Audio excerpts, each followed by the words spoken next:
He felt guilty and I didn't tell him he was wrong. Deep down, I was blinded by jealousy. I wanted to make him see something that I didn't even understand. I upset him so much that he ran in a direction he shouldn't have.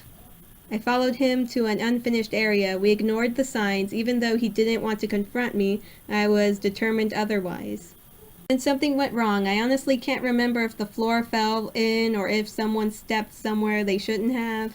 The noise it made could be heard from within the entire complex. It wasn't until some time later that we could hear the siren of the ambulance. Up until now, as I mentioned, it isn't that different from what you'd assumed. The lie is always where one last expects it. Cost of the accident and the bad taste it left in everyone's mouth caused all activity in the building to stop indefinitely. From his point of view, Ciaran thought that he ruined everything, that he literally destroyed what kept us together. He killed the futures of many people he didn't even know, people who had hopes for that building. The worst part for him was that he didn't even have to face the consequences of his actions. Ciaran went unscathed by the accident. He had nothing but a few scratches that only caused him to stay a single night in the hospital.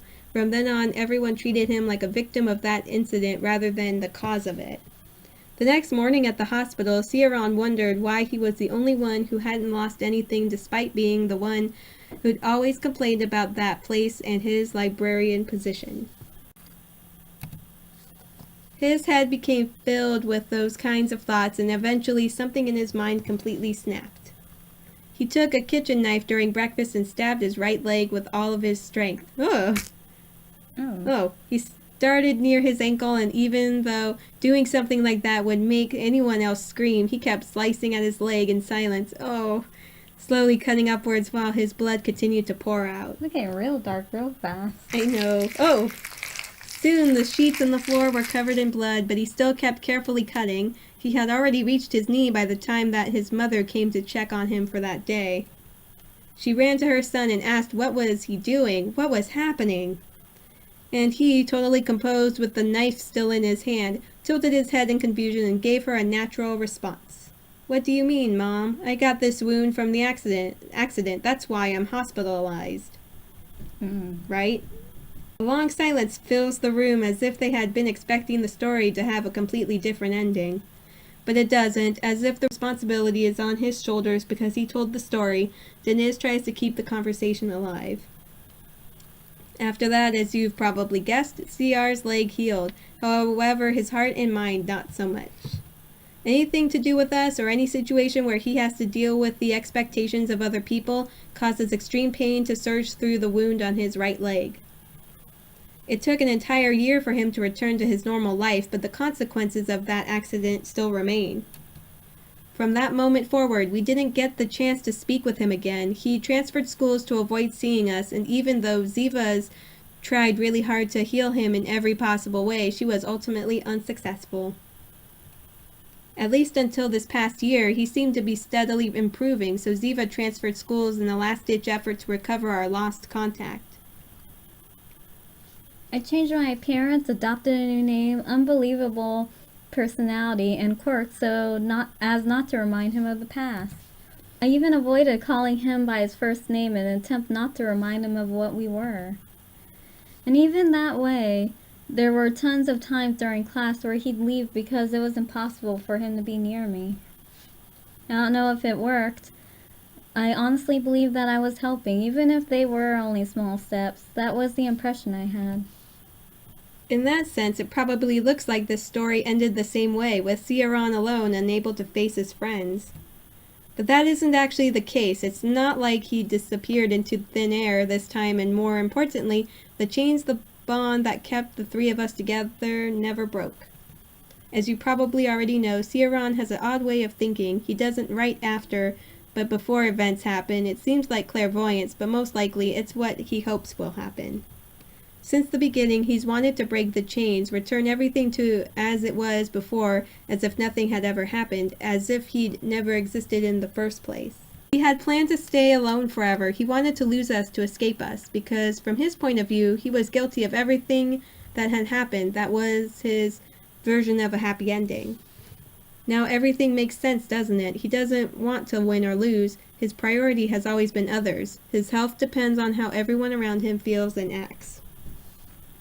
Having finished recounting the past, Deniz offers to answer any questions. Since there's nothing left to say, they finish their improvised meeting and pack up their belongings. It's then, looking at the perfect alienated books on the shelves, that Deniz finds the most appropriate words to describe an idea that he couldn't give shape to until now. His notebook, his tales, his stories, they weren't based on a true story, but on a story that should be true.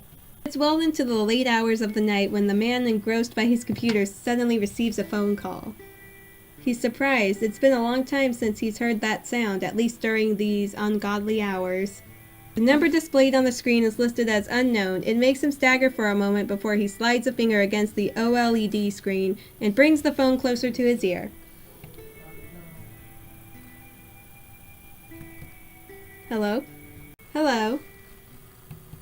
He can hear nervous breathing on the other end. That's creepy. Whoever it is, they're silent. If you have nothing to say, then I'm hanging up, whoever you are. Oh, that's Luce. Oh, is she the hat girl? No, Luce is the other one, the crazy one, the klepto. Oh, okay. Blonde hair klepto, that was you. basketball. Oh, that was me? Don't be a schmuck, Ciaran. I just wasn't sure if it was you. After all, you supposedly don't have a cell phone. He pulls the phone away from his ear the moment he hears the voice on the other end. Immediately, he wonders how she managed to get his phone number. Although he can think of several possibilities, there's no use in thinking about it. I'm still waiting, Ciaran.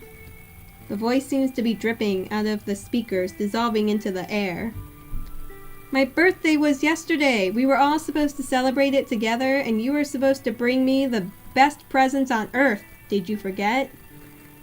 Ciaran instinctively lowers his head.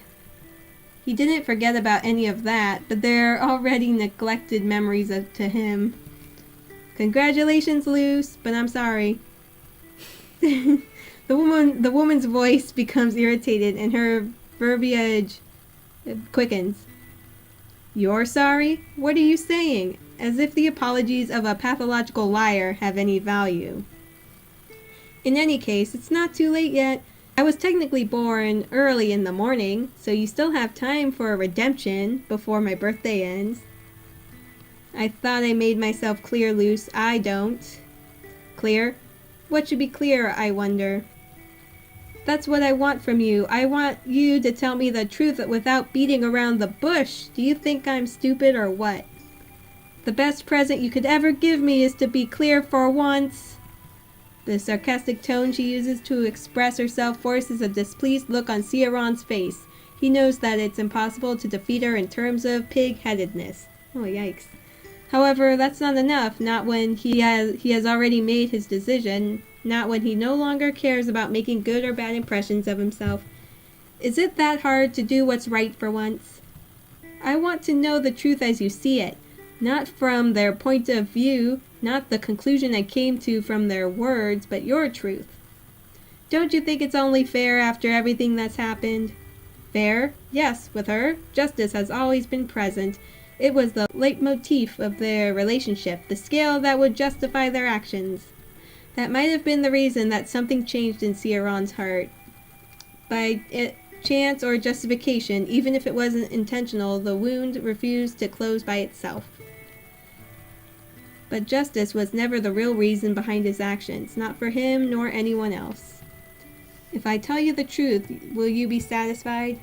I doubt it. I probably won't calm down either, but I want to know, then I'll leave you alone if that's what you really want. The sound of his inhaling slips through the microphone. Give me a minute, please. Don't hang up. She doesn't understand what he's planning, but she agrees to it. Ciaran carefully places his phone on the table, not turning it off nor ending the call. He sighs again and closes his eyes. He exhaustedly lets his body fall back on his chair and turns his head to look at the other side of the room. You heard it for yourself. What do you think, Claire? Oh, Claire's there. Okay, there we go. What's that? The girl sitting at the edge of the bed seems unaffected. Do they live together now?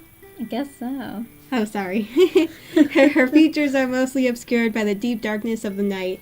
only illuminated by the blue light emanating from the computer screens.